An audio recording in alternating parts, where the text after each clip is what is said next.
going to ensure safety in the residence halls and the fraternities and sororities? If you're going to limit number of people limiting those facilities, and what will you do if you find big parties are going on campus? Well, look, I'm disappointed. I think that people who are law-abiding, those who are wearing their seatbelts because it's law and it's safe, those who are wearing face masks because it is both the law and is safe, I just don't agree calling those folks somehow barnyard animals. They're protecting other people. I think the folks who are doing that have at least 3 virtues. Number one, they're demonstrating that they care about other people. Look, when you wear a facial mask, it's a cloth mask. What you're showing is you want to protect everybody else around you. It might be your grandparent, it might be another student, it might be the grocery worker where you're buying groceries, but it shows you have the virtue of caring about other people. I don't think that's a virtue, I think it's a vice. It also shows that you are following good medical and healthcare and science, because it's compelling evidence that these face masks do reduce the possibility of a virus. I think following science and healthcare is a virtue, not a vice. And last, I think following the laws is a virtue, not a vice. And I think we have to be disappointed in any law enforcement officer who would encourage illegal behavior.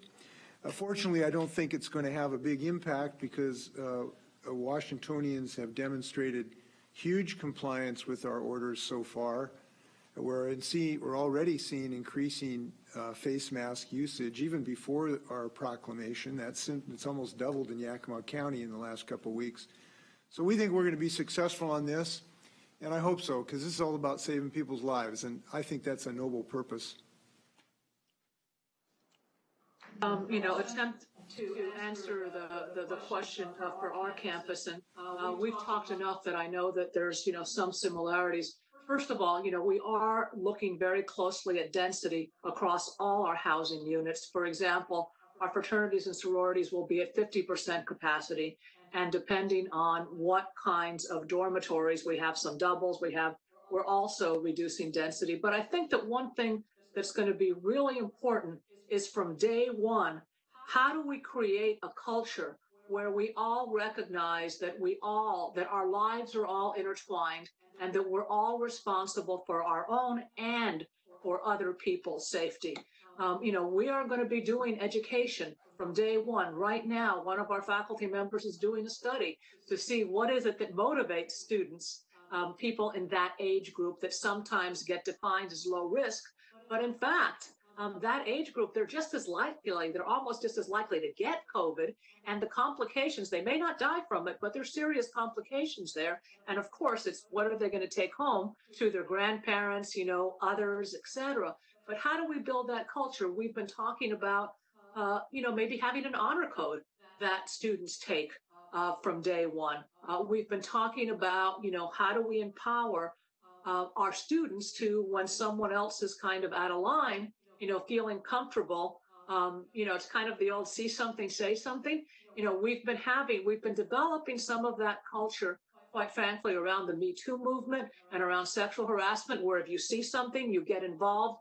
How do we use that same, that same culture building from the very beginning so that we build a culture where if someone does start getting out of line, it doesn't have to be me coming in, but rather that the peer group will come in and say, hey, that's not okay.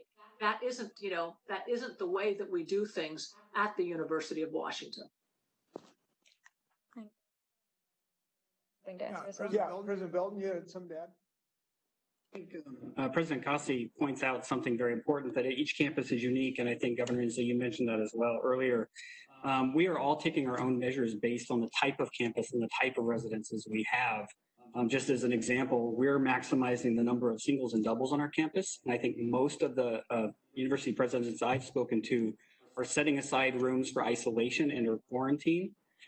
We as a campus, PLU has eliminated a rule that we generally have that requires students that live more than 25 miles away to live on campus.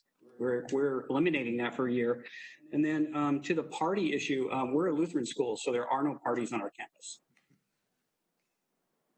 Could I add these comments because they've inspired a thought, but both to your question to the presidents and the question about the sheriff.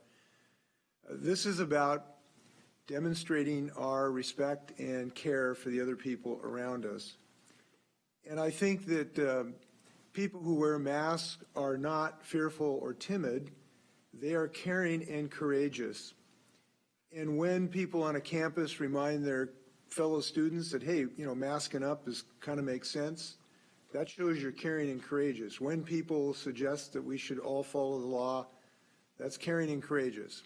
And I think that sentiment's going to prevail in the state of Washington. Joe, would you like to ask a follow-up?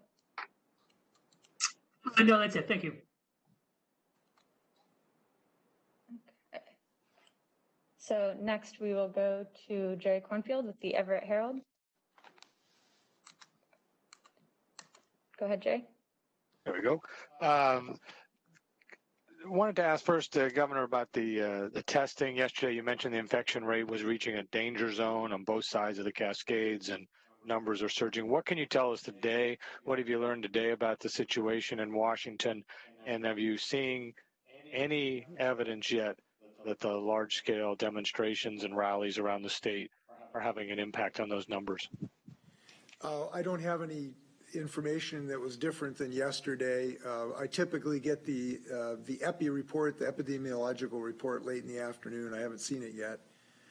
I don't think so far we've been advised that there's evidence that of increasing activity associated with those particular events. So I haven't been advised that there's evidence of that at the moment. Would you like to ask a follow-up, Jay? Sure. The other issue I want to follow up with is on the special session you mentioned last week. One of the conversations that you were trying to do was a lack of consensus among lawmakers, and I think yourself on how it might proceed. I wondered if you're looking for consensus on non-budget issues in particular. Are you seeking consensus on a policing reform agenda for the special session? That has not been really on the discussion, in part because we're all looking at options. As you know, I've formed a task force to look at these issues to advise us. So that has not really been a part of the discussion. It's just that we need some meaningful plan that will be fair to people in the state of Washington, that can pass both chambers and obtain a governor's signature, and you know that just hasn't developed at the moment. But those discussions are continuing as recently as the day before yesterday. Okay. Up next, we'll go to Keith Eldridge with Como. Go ahead, Keith. Governor, I had a chance to talk to Sheriff Snaza in Lewis County a second ago, and he said he didn't mean to say that people should defy your order. He just meant don't be a follower. Question, so we did clarify that. But how are you going to enforce this when it takes effect on Friday? Are you going to have law enforcement try to do that for you? And as you said yesterday, it'd be a gentle reminder. I mean, how are you going to enforce it? Well, that's helpful if the sheriff clarified his intentions. If that was not his intention, that I think it's very helpful that he's indicated that, and I certainly appreciate that. Look, what motivates people to wear a face mask is principally you don't want to hurt somebody else. You don't want to kill somebody else. You don't want to give people unknowingly a virus. That's what really motivates people to do this. And as increasing numbers of people realize we can unknowingly infect a grocery store clerk I'm talking to or my grandparent that I'm visiting, as people come to understand that, that's what motivates people to wear a mask, that they don't want to hurt somebody else. This is its main effectiveness is to raise people's consciousness about that, to give them confidence that sometimes there's some peer pressure that works, and to give people license to do this. Now, this is a misdemeanor if people do not abide by this law. It is the law of the state of Washington. But we believe that there will be huge voluntary compliance with this, and that law enforcement activity will not be necessary. We hope that that's the case. We're looking for compliance, not citations. Now, our experience to date in Washington has given us confidence about that, because 99.5% of the time, that was what we did, the success we had when we had the stay home, stay healthy order. So it worked. There's every reason to believe it will continue to work in this regard. And again, I think the reason for this is that this is not an expression of machismo, like you want to show your machismo by not wearing a mask, because it's not principally to protect you. It's fine in some sense to say you don't care about your health. You'd rather, just run the risk. In some sense, I suppose that's okay. But this is about not imposing a risk on other people around you without them knowing it and without you knowing about it. Because even though you have no symptoms, you can transmit this disease. So I think that as time goes on, as more people wear these masks, this will become something that's just kind of a normal activity. It's different now, but it's like a lot of things in life. I'm telling you, I grew up not wearing seatbelts, and that changed. And I think that I hope that we will have a same experience here, and I believe that we will. Keith, would you like to ask a follow-up?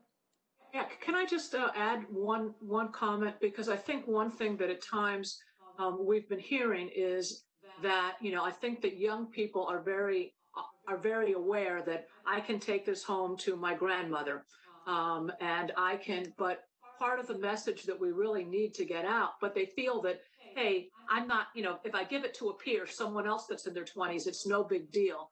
And quite frankly, I've heard some people in positions of authority pretty much say that. And one of the messages that's really important to give out to young people is, first of all, someone, your friend who might be 22 and may look hale and hearty might be immune compromised. You don't know what else they're carrying with them. But even if they're not, what we know is that young people are much less likely to die, but we're still learning about the complications that someone can get at 25 that may end up affecting their lungs for the rest of their lives. And so it's not just about your grandmother, it's about your other peers. So I just want to absolutely underscore what Governor Inslee said, but that, and we want to make sure that our students understand that even with each other, no matter how healthy they look, that this is about protecting other people. And you need to be, that just what you can see is not always what's there. This is why this is a nasty little virus. It sneaks up on us. We can be transmitters and we just don't understand it. That's why this masking requirement needs to be the law and is the law of the state of Washington. When you do ask about enforcement of this, this is an iterative process. We learn as we go and we adapt.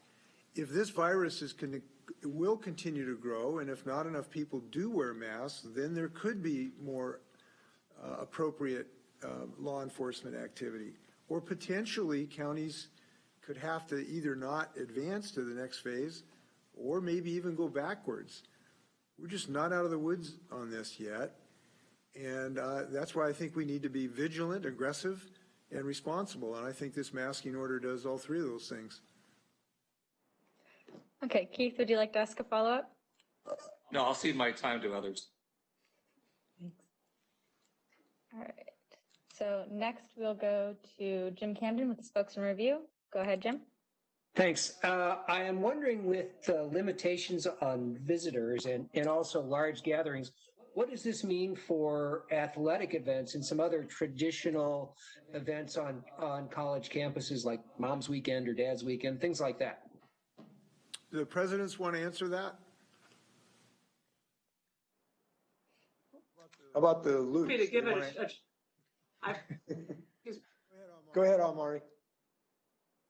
To give it a try, and the answer is it's probably going to be, first of all, depending on where we're at in terms of the pandemic, whether we're in phase 4 or phase 3, whether things are going up or going down. But certainly, we have been, for example, in terms of athletics, we've been working very closely with the other Pac-12 schools. They have, fabulous people that are advising them, including many of our own faculty in epidemiology. Again, the idea is it's got to be safety first. I don't think, who knows, between now and August, hope can spring eternal, but I'm not particularly planning that our August opener is going to be with a full Husky Stadium. I think the chances of that are very small. It is possible that if there is, we've looked at a range of things from perhaps, just playing within the conference to, perhaps playing with no spectators to perhaps not play. I mean, the whole range of options are there, but the important thing is it's going to be safety first. Mom and Dad's Weekend right now, for example, we have a gala at the end of the year that, usually, it's about, celebrating our accomplishments, fundraising, etc. It's going to be virtual. And we still haven't planned it all out. Our graduation, our commencement ceremonies were different than anything that we'd ever done before.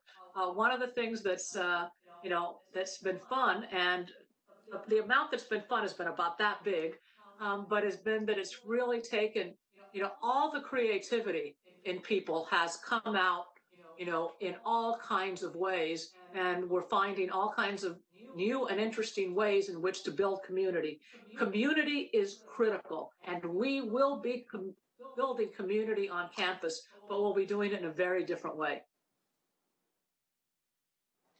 Time for a few more questions. Yeah, Jim, did you have a follow-up? It's a technical thing. Will the colleges be enforcing wearing of masks in the dorms when the students are out of their rooms? I'll have presidents answer that question. Sure, I can take a stab at that from a PLU perspective, and I know that most of our peer institutions are treating this the same way. So we've all developed pretty comprehensive plans, and we've actually worked together across platforms, so the publics, the privates, the community and technical colleges, to think about our responses depending on what phase we're in. Now, I know that this current proclamation really kind of disconnects the university's return from phases overall, although the governor pointed out phase 1 and 1.5 have some different restrictions on them. We all have plans for what happens when students are in the classroom, when students are in their dorm rooms, when they're in common spaces, when they're in dining halls, when they're outside. And so generically, we are going to require masks for our students on campus in the classroom and even outside if they cannot physically distance. So as a general rule, if a student cannot physically distance, if an employee or a faculty member cannot physically distance, mask will be required. But this isn't just about students. This is also about employees and faculty. If you're working in your office alone, you don't need to wear a mask. But if there's someone else there, there's an expectation that it's a mask. We've been talking about, but we don't have finals. There might be cases where, there might be a pod of 2 that within that pod of 2, just like within a family setting. But certainly when you're talking about outside of the room and with other people, it is the expectation that unless things change and we get to a different stage, that we'll be wearing masks and they'll have a big W on it and we're going to look great in them. And the same here for all the 2-year colleges. We'll be practicing those social and physical protocols. And so here again, I echo that will be the practice. Like many of our partner institutions. A few more questions?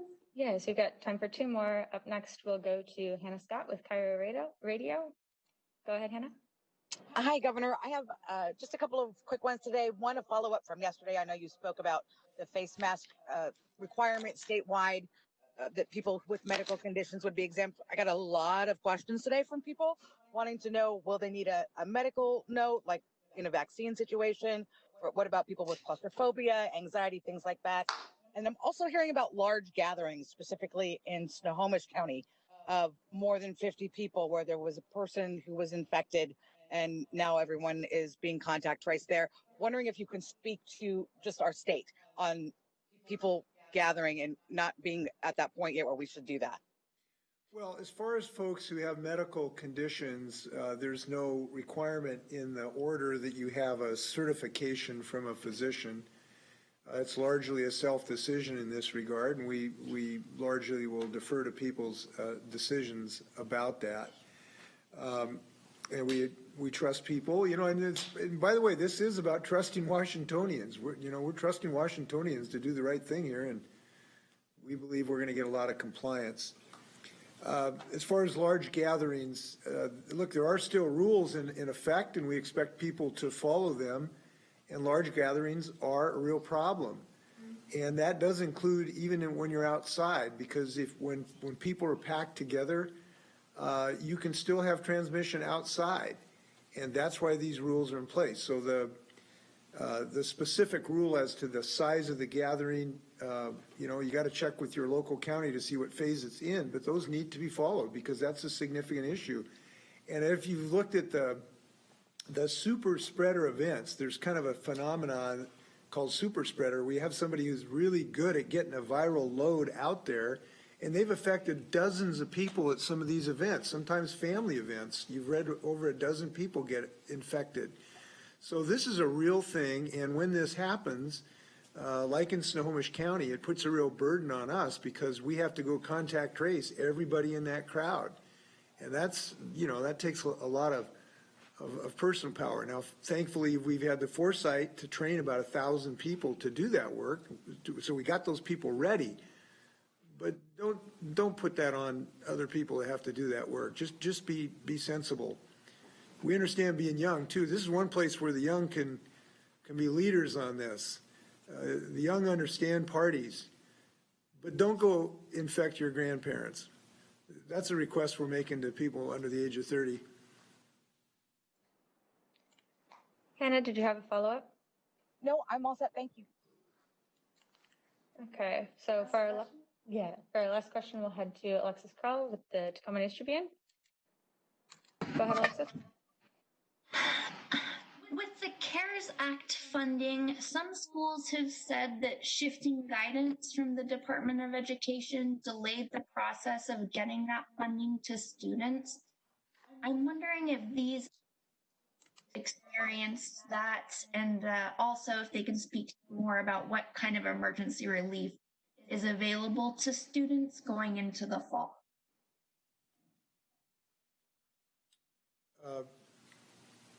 I'm happy to take that, Governor, if you don't mind. No, go ahead. Yeah, so yes, in fact, the instructions they were confusing and they did tend to change over time. And so a lot of our institutions, quite frankly, struggled with those allocations of dollars. We have kind of worked our way through that, and I think most of our institutions have been able to utilize those funds to issue emergency relief directly to students. I know that I mentioned in my statement earlier that institutions are also raising funds separately, primarily for undocumented students, because the directions that we got do not allow us to use the CARES Act funds for undocumented or international students. So just using PLU as an example, we've been able to help well over 300 students in just the first couple months of the coronavirus outbreak, and we will continue that through the summer and into the fall. Yeah, just to follow up, I wish it would have gotten there sooner. I wish, it would have been less paperwork, all of that, but it did get there. I'm trying to remember the exact numbers, but I think more than 9,000 of our students, we have a very large student population, got checks of $1,000 or more. We did absolutely, any student that was undocumented but met the same requirements as the other students, we also made sure that they got the equivalent amount. And, we had an emergency fund before, and we have been actively fundraising to make it bigger. The kinds of difficulties that our low-income students, our students of color have had are really, pretty tremendous. We've also done things like made sure that we had laptops. We, handed out thousands of laptops so students could be working at home, hotspots. Some of the emergency funds went to internet. So the CARES, I want to be very clear that we so appreciate the money that we got from the CARES Act, but we've also had to put other resources in there as well. And all of our colleges, two-year colleges, were also heavily involved in making some CARES Act funding available to students as well as private donations. Students were asking for housing and rent relief. I mean, I think that was by far the most significant ask. But they were also looking for tuition assistance as they were trying to complete their quarter, their spring quarter. And we also gave out assistance for books as well as laptops. And here again, laptops were a needed piece of technology by all of our students, having gone remotely for instruction. And of course, in the rural areas, a lot of students were very concerned about their ability to access internet. And so we created hotspots around the campuses throughout the state. So definitely we anticipate that all of the colleges will have available some money for the summer as well as the fall, and we'll just try to make the application process easy so students and all students can access these dollars. Alexis, did you have a follow-up? Yes. I'm wondering what large lecture classes might look like in the fall.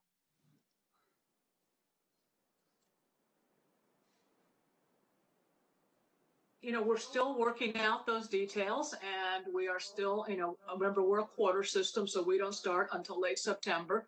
But I think that, you know, we'll be seeing online work in terms of the lecture part of the class. And then there will be other opportunities for students to get together, perhaps in study groups. Perhaps they might come in, the big lecture might be there, but then they might be able to do a lab section.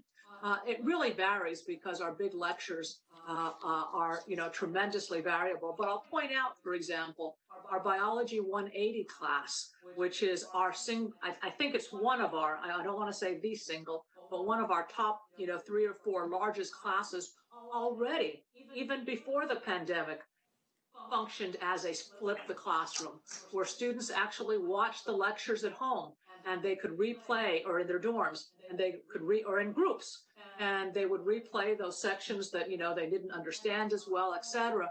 And then they would do discussion sections. So it probably is going to vary class by class, but students will be doing it largely online for our large classes. Any final words, Governor? I was just a thought as I was listening to these presidents.